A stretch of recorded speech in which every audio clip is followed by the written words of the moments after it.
আর বাবা সুন্দর দেখে একটা মেয়েকে বিয়ে করে সুখে শান্তিতে সংসার করছে। তাদের আগের ঘরের ছেলেটা পড়ে গেল দুই নাওয়ের মাঝে। ছেলেটা যখন মায়ের কাছে যায় তখন মা বলে, তুই তোর বাবার কাছে যা, সেখানে গেলে তুই অনেক ভালো থাকবি। কিন্তু মা এটা কখনোই বোঝে না যে বাচ্চাটা শুধুমাত্র তার মায়ের কাছেই থাকতে চায়।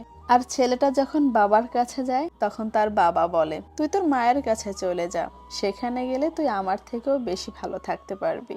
আসলে এখন ছেলেটা যাবে কোথায়? বাবার কাছে যদি ওই সন্তানটা 2 দিন জোর করে থাকতে চায়, তাহলে ওই সৎ মা বলে, তুমি যদি তোমার ছেলেকে নিয়ে থাকো তাহলে আমি তোমার সাথে আর সংসার করব না। এইভাবে ওই মা আর বাবার লাথি খেয়ে দিন কেটে যায় ওই বাচ্চা ছেলেটার। একটা সময় মা আর বাবার সে মানসিক অত্যাচার সহ্য করতে না পেরে আল্লাহ তাআলার কাছে বিচার দেয় ওই বাচ্চাটা। তো এইরকম করতে করতে একটা সময় ওই বাচ্চাটা তার মায়ের কাছে চলে যায়। বাচ্চাটা তার মায়ের কাছে গিয়ে বলে, মা, আমি এখন থেকে না তোমার কাছে থাকবো। মা কথাটা শুনে বলে, কেন? তোর বাবা কি তোকে কিছু বলেছে? বাচ্চাটা বলে যে হ্যাঁ, আমাকে অনেক কিছু বলেছে, আমাকে খেতে দেয় না, শুধু মারধর করে। মা, ও মা, মাগো, আমাকে একটু খাইতে দেবা? আমি 2 দিন ধরে না আর কিছু খাই নাই, আমি খুব ক্ষুধার্ত, আমাকে একটুখানি খাবার দাও না। মা বলে, খাবার তো একটুখানি আছে, কিন্তু এটা তোকে আমি কিভাবে খাইতে দেই? তোর বাবা এসে তো খেতে বসবে, এই খাবারটা যদি তোকে দিয়ে দেই তাহলে তোর বাবা আমাকে খুব মারধর করবে। বাচ্চাটা বলে, ওইখান থেকে আমাকে একটুখানি খাবার দাও না মা, আমি 2 দিন ধরে কিছু খাইনি, আমি খুব ক্ষুধার্ত। মাগো, একটু খাবার দাও না মা, আমি যে খুব ক্ষুধার্ত, আমি তো ক্ষুধার জ্বালায় মারা যাইতেছি। মা বলল, তুই কাল আয়, তোর কালকে আমি পেট ভরে খাবার দেব, আজকে তুই চলে যা এখান থেকে। ছেলেটা বলে, মাগো, তোমার পায়ে পড়ি, তুমি আমাকে একটুখানি খাবার দাও না, আমি কথা দিলাম আমি কাল থেকে আর কোনোদিনও তোমার এই সংসারে আসবো না। মা এই কথা শুনে বলে যে আচ্ছা, একটুখানি খাবার দিলে আর কোনোদিনও আমার কাছে আসবি না তো? ছেলেটা বলল, না না মাগো, আমি আর কোনোদিনও তোমার এই উঠানে আসবো না, তোমাকে আর কখনো জ্বালাতন করব না, শুধু একটুখানি খাবার দাও, আমি খুব ক্ষুধার্ত।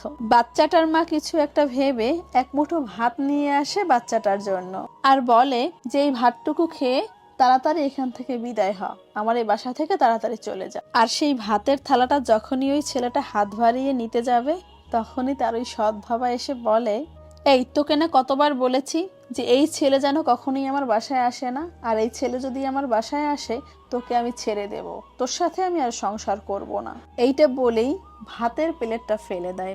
মা সাথে সাথে বলে উঠল, ওর না খুব ক্ষুধা লাগছিল, তাই ওকে শুধুমাত্র একটুখানি খাবারই খেতে দিয়েছি, আমি তোমাকে কথা দিলাম ও আর তোমার সংসারে কোনোদিনও আসবে না। লোকটা মুখের উপরে বলে উঠল, তুই আবার মুখে মুখে কথা বলিস? তোর অন্য কোনোখানের ছেলে আমার এখানে আসবে কেন? আমি তোর ছেলেকে সহ্যই করতে পারি না, যত দ্রুত পারিস এই ছেলেকে এখান থেকে বিদায় করে দে। তোর ছেলেকে তুই এখনই এখান থেকে চলে যেতে বল, তা না হলে আমার থেকে খারাপ আর কেউ হবে না। তাই তো আমিও বলি, আমার ঘরের এত খাবার কই যায়? এখন বুঝতে পারলাম যে তুই তোর ছেলেকে ডেকে এনে আমার ঘরের খাবারগুলো সব ওর পেটের ভিতরে ঢুকাস। তারপর নিরুপায় ওই বাচ্চাটার মা বলে উঠল, দেখছিস, তোর কারণে আমাকে আজ কতগুলো কথা শুনতে হয়েছে। তোকে না বলেছি যে তুই আমার এখানে আর কখনোই আসবি না, তুই আসলেই আমার সংসারে অশান্তি হয়, তোর জন্য আমার মার খেতে হয়, তোর জন্য আমার যত অশান্তি এই সংসারে সহ্য করতে হয়। আর তুই কি চাস বলতো? বাচ্চাটা সাথে সাথে তার মাকে বলে উঠল, এমন করে বলছো কেন মা? তোমরাই তো আমাকে জন্ম দিয়েছো, আমি তো জোর করে তোমাদের কাছে আসি নাই, আর এখন আমার সাথে কেন তোমরা এমন ব্যবহার করছো? আমি কোথায় যাব তোমাদেরকে ছেড়ে? তোমরা ছাড়া আমার কে আছে বলো?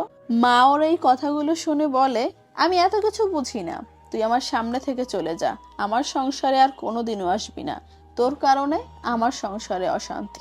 আর তুই যদি আজকের পর থেকে আমার এই সংসারে আসিস তাহলে তুই আমার মরা মুখ দেখবি। তখন ওই বাচ্চাটা একটু রেগে গিয়েই বলে, তুমি আমাকে দেখতে চাও না, বাবা আমাকে দেখতে চায় না, তাহলে তোমরা কেন আমাকে দুনিয়াতে এনেছো?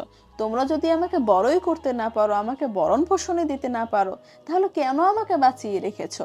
জন্মের সময় তো আমাকে মেরে ফেলতে পারতে, তাহলে হয়তো আজ এ ঘর ও ঘর করে টোকাই টোকাই আমার খাবার খাওয়া লাগতো না। তোমরা যদি আমাকে 3 বেলা খাবার দিতে নাই পারো তাহলে কেন আমাকে পৃথিবীতে এনেছিলে? তোমরা যদি আমাকে ভালোবাসা দিতে নাই পারো তাহলে কেন আমাকে এনেছিলে? কি দোষ ছিল আমার মা? কেন আমার জীবনটা নষ্ট করলে? আমার কি কখনো ইচ্ছে করে না বাবা মায়ের সাথে থাকতে, বাবা মায়ের সাথে সময় কাটাতে, বাবা মায়ের সাথে একই টেবিলে বসে খাবার খেতে। তোমরা তো শুধু এই সমাজে নামে মাত্র বাবা মা, কাজে না। ঠিক আছে, আর কোনোদিনও আমি তোমাদের সংসারে আসবো না। আমি চলে গেলাম সারা জীবনের জন্য। তোমরা ভালো থেকো, সুখে থেকো।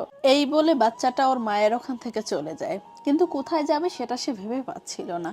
রাস্তা দিয়ে শহরে যাচ্ছিল আর মনে মনে ভাবছিল, এ জীবন রেখেই বা লাভ কি যদি মা বাবার ভালোবাসাটাই না পাই। ঠিক এমন সময় পিছন থেকে একটা গাড়ি এসে বাচ্চাটাকে ধাক্কা দেয়, আর সেই ধাক্কায় বাচ্চাটা অনেক দূরে গিয়ে ছিটকে পড়ে।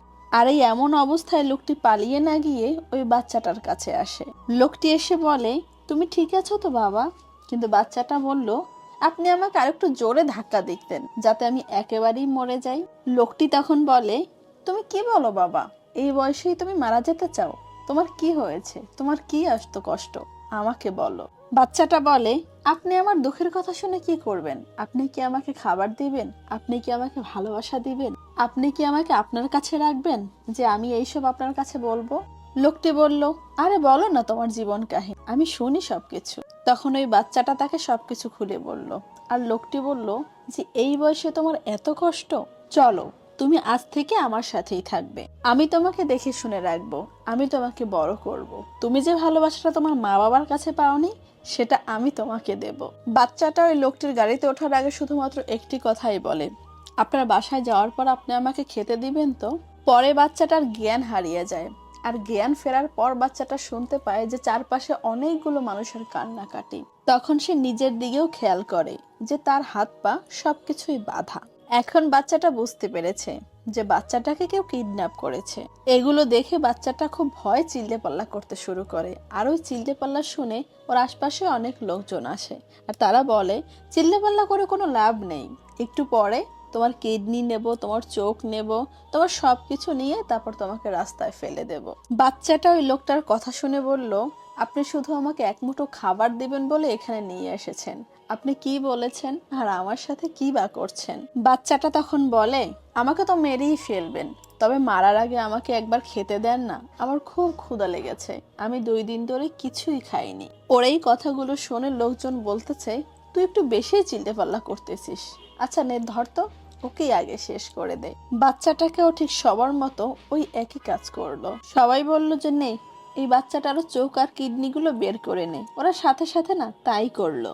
বাচ্চাটার ওই নিষ্পাপ দেহ এখন বলতেছে, মা তোমার কাছে যদি একটুখানি ঠাঁই হতো তাহলে হয়তো আজ আমার এই পরিণতি হতো না, আমি হয়তো আরো কয়টা দিনের পৃথিবীতে বেঁচে থাকতে পারতাম। মাগো তোমার কাছে এক মুঠ ভাত পেলে হয়তো আজ আমি আর শেষ হতাম না। বাবা মা তোমরা যদি আজ এক থাকতে না তাহলে হয়তো আমি ওই সুন্দর পৃথিবীতে বেঁচে থাকতে পারতাম। মাগো তুমি কি পারতে না অন্য কোথাও বিয়ে না করে আমাকে মানুষ করতে? বাবা তুমি কি পারতে না সারাটা জীবন তোমার পাশে আমাকে রাখতে? মাগো তুমি কি পারতে না এক মুঠো ভাত আমাকে খাইয়ে দিতে? তোমরা দুজন যদি এক থাকতে তাহলে হয়তো আমার কিছুই হতো না মা। আর ঠিক এমন হাজারো মা বাবার কারণে অনেকগুলো নিষ্পাপ প্রাণ শেষ হয়ে যায়। এইটা হয়তো শুধুমাত্র একটা গল্প হতে পারে, কিন্তু গভীরভাবে চিন্তা করে দেখবেন যে আমাদের সমাজে অহরহ এরকম ঘটনা ঘটে।